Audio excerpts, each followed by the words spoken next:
శ్రీ కల్వకుంట్ల తారక రామారావు గారు. అధ్యక్ష, ముందుగా శాసనసభ అధిపతిగా ఎన్నికైన మీకు హృదయపూర్వకంగా మా పార్టీ పక్షాన, మా అందరి పక్షాన కూడా హృదయపూర్వకంగా మీకు అభినందనలు తెలియజేస్తూ, మా పార్టీ అధ్యక్షులు పెద్దలు శ్రీ కేసీఆర్ గారు వారు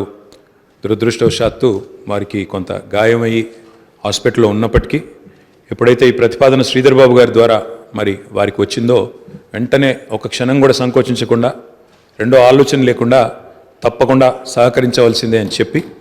ఏకగ్రీవంగా ఎన్నిక కావడానికి వారు మాకు ఆదేశాలు ఇవ్వడం జరిగింది. దానికి అనుగుణంగానే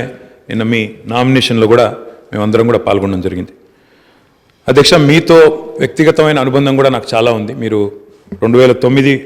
శాసనసభకు ఎన్నికైన నాడు నేను కూడా మీతో పాటు సహచర శాసనసభ్యుడిగా ఉన్నాను. ఆనాడు తెలంగాణ ఉద్యమంలో కూడా మీరు మీ వంతు పాత్ర పోషించినారు. 2012 నుంచి 14 దాకా మీరు మంత్రిగా, ముఖ్యంగా మా శాఖకు మంత్రిగా, హ్యాండ్లూమ్స్ అండ్ టెక్స్టైల్స్ డిపార్ట్మెంట్కి మంత్రిగా మీరు పనిచేసిన క్రమంలో ఆనాడు ఒక సందర్భంలో నేను మీ దగ్గరికి వచ్చి, మీరు రండి సిరిసిల్లకి మీరు రావాలి, ఎందుకంటే రాష్ట్రం మొత్తంలోనే టెక్స్టైల్ అంటే సిరిసిల్ల కాబట్టి మీరు తప్పకుండా రావాలి అంటే మీరు కొంత సంకోచం వ్యక్తం చేసినారు మొదలు. మరి ఇప్పుడు ఉద్యమం ఉధృతంగా ఉంది, నేను మంత్రిగా ఉన్నాను, ఈ సమయంలో వస్తే ఏమైనా ఇబ్బంది ఉంటుందా అంటే లేదు, మనం కలిసే పోదామని చెప్పి ఆ రోజు మీరు రావడమే కాకుండా ఆనాడు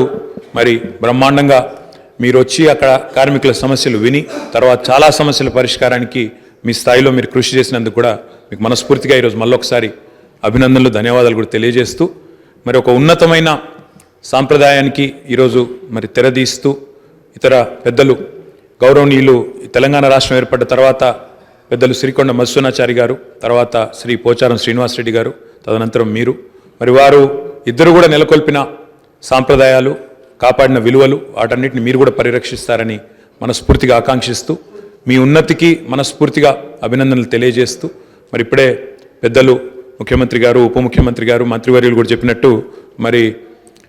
ఈ సభ అందరి సభ, ఈ సభలో ఉండే ప్రతి సభ్యుడి యొక్క గౌరవాన్ని, ప్రతి సభ్యుడి యొక్క హక్కులను, ముఖ్యంగా ప్రజల తరపున మాట్లాడే ప్రతి నాయకుడి యొక్క, ప్రతి గౌరవ సభ్యుడి యొక్క